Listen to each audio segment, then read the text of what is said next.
Bonjour, bienvenue aux Petites Jasettes pédagogiques. Bonjour, aujourd'hui, je souhaite la bienvenue à Audrey-Anne qui vient nous parler un petit peu du rôle du père dans la famille aujourd'hui puisqu'on se prépare à célébrer nos papas en fin de semaine.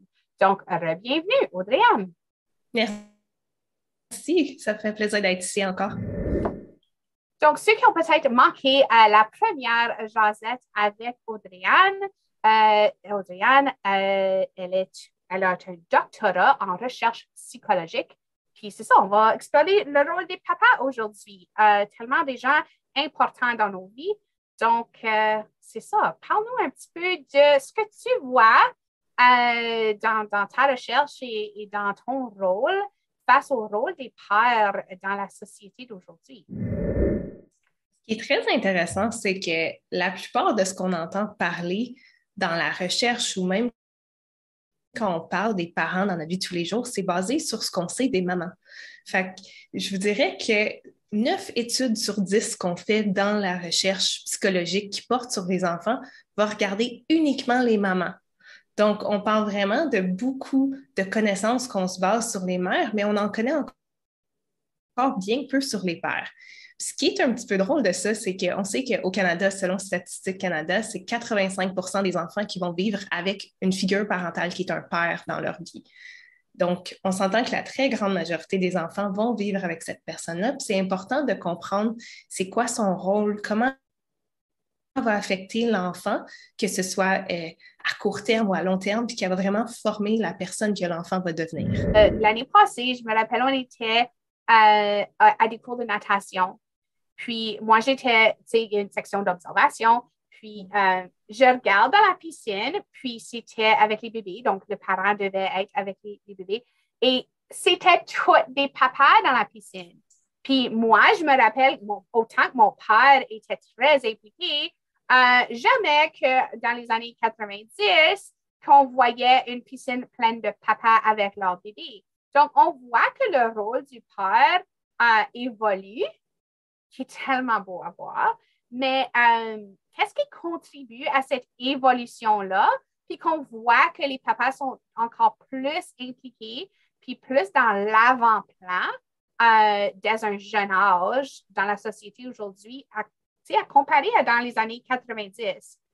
Donc, as-tu une opinion là-dessus? Y a-t-il de la recherche qui nous dit pourquoi on voit cette évolution-là?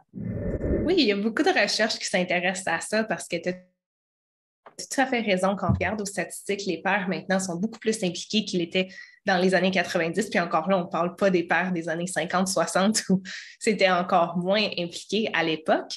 Puis ce qu'on dit, c'est qu'il y a différents facteurs qui peuvent contribuer à pourquoi les pères seraient plus impliqués maintenant qu'avant. Un premier, c'est que les femmes travaillent plus. Si on compare aux années 50, par exemple, où beaucoup de femmes restaient à la maison, ce que ça faisait, c'est que les hommes souvent allaient au travail et allaient s'occuper de ça, fait qu'ils passaient un petit peu moins de temps à la maison.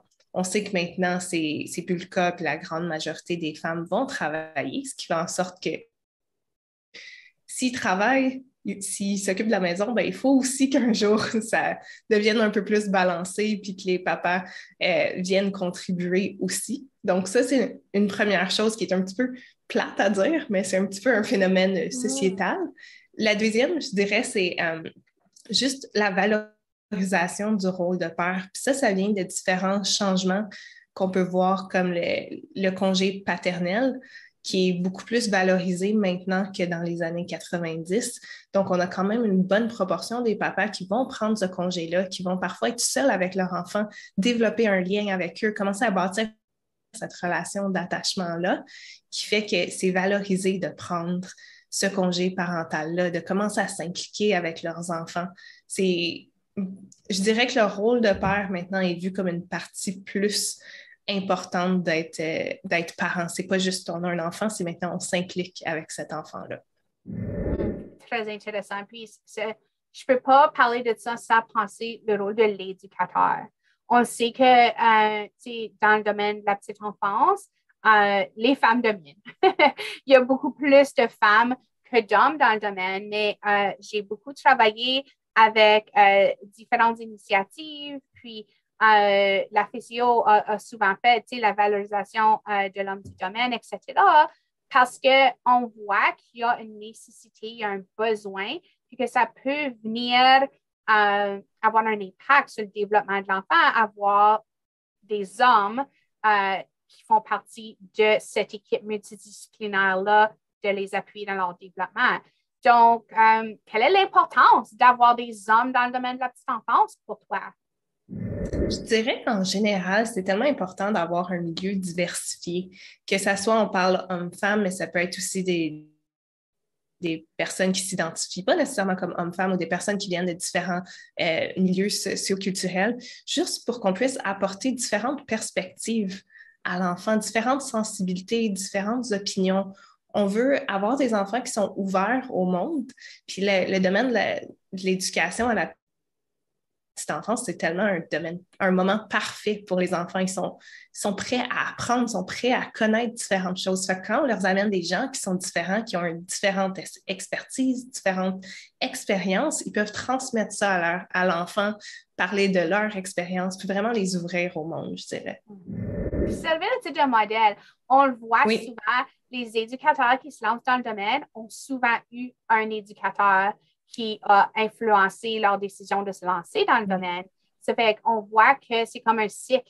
S'ils ont un bon modèle à qui se référer, ils vont peut-être se lancer là-dedans pour suivre dans les traces de leur modèle. Donc, ça peut avoir un impact non seulement sur le développement de l'enfant, mais sur la valorisation de la profession, Oui. du rôle de l'homme dans la société, etc.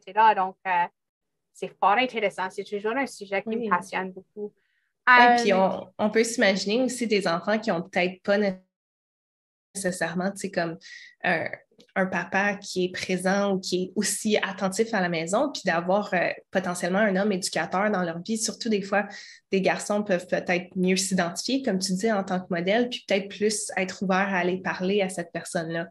Fait que ça peut jouer un rôle tellement important, les enseignants aussi, tu sais, d'avoir différents enseignants. Puis encore là, la clé, c'est pas nécessairement d'avoir juste des hommes, c'est plutôt d'avoir justement cette balance de différentes personnes, différents types. Comme ça, tout le monde peut se sentir un petit peu plus affilié à une personne qui les rejoint peut-être plus.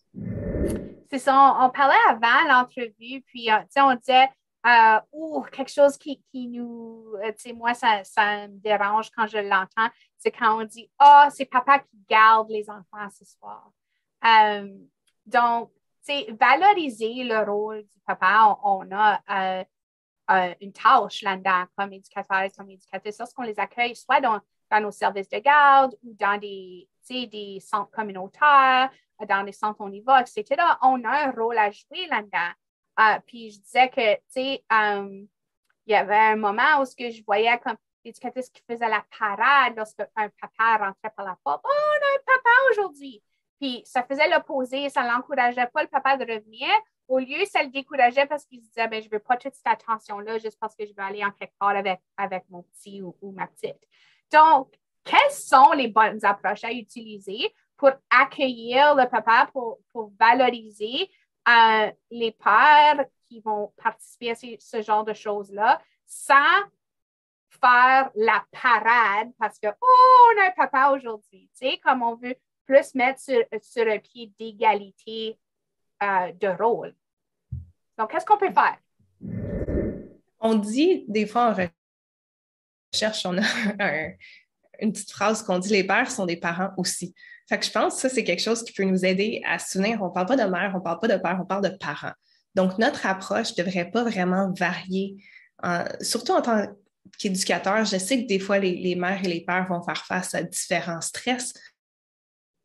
Absolument. Mais en tant qu'éducateur, que ce soit une mère, que ce soit un père, ça ne devrait pas nous déranger parce qu'à la fin de la journée, c'est le parent de l'enfant. Donc, ce qu'on veut faire, c'est leur faire confiance, que ce soit la mère ou le père. Parce que ce qu'on voit des fois, c'est le père va dire quelque chose, va dire je vais juste confirmer avec la mère, je vais appeler la mère pour être sûr. Ça, ce que ça fait, c'est que ça l'invalide vraiment, le père qui vient, qui prend un rôle, qui peut se mettre dans une situation inconfortable parce que, comme tu le disais, c'est le seul papa sur 15 parents qui sont là, ça peut être un petit peu stressant, tu peux te sentir malaisé. Fait que si en plus tu viens te faire invalider en disant soit tu ne devrais pas être là ou on va juste vérifier, ben, ça va l'aliéner, puis ça peut être un père qui, après ça, ne viendra pas s'impliquer davantage. Donc, faire confiance, puis le rôle comme ça, en traitant tous les parents de façon égale, ça peut faire que à long terme, ben, les parents vont plus venir, les pères peuvent plus venir, puis ça ne deviendra pas oh wow, voici un papa super-héros qui vient chercher son enfant à la garderie, mais juste, c'est un parent qui vient chercher son enfant, c'est ce qui a donné mieux dans leur horaire. Donc, qu'est-ce qu'on a comme message clé ou dernier message pour notre auditoire aujourd'hui face au rôle des pères dans la vie des enfants? Comme message clé, je dirais que les pères sont tout aussi importants que les mères pour le développement positif des enfants. En tant que parents, on veut chercher à passer du temps avec nos enfants, on veut les écouter, on veut être avec eux, on veut chercher ce beau moment de connexion-là avec eux. Et ça se peut que si tu es un papa, ça veut dire que c'est un jeu qui est plus physique ou qui est un autre type de jeu, il n'y a pas de problème. Vraiment, on veut juste aller chercher ce type de connexion-là, qu'on soit une mère, qu'on soit un père, parce que tous les parents, toutes les figures parentales ont un rôle tellement important à jouer pour l'enfant présentement et tout au long de leur vie. Excellent. Bien, encore une fois, un grand merci d'être venu au Josette pédagogique pour ces belles conversations-là. Je te remercie énormément. Puis, on se reparle une autre fois. Merci. Merci, Mélanie.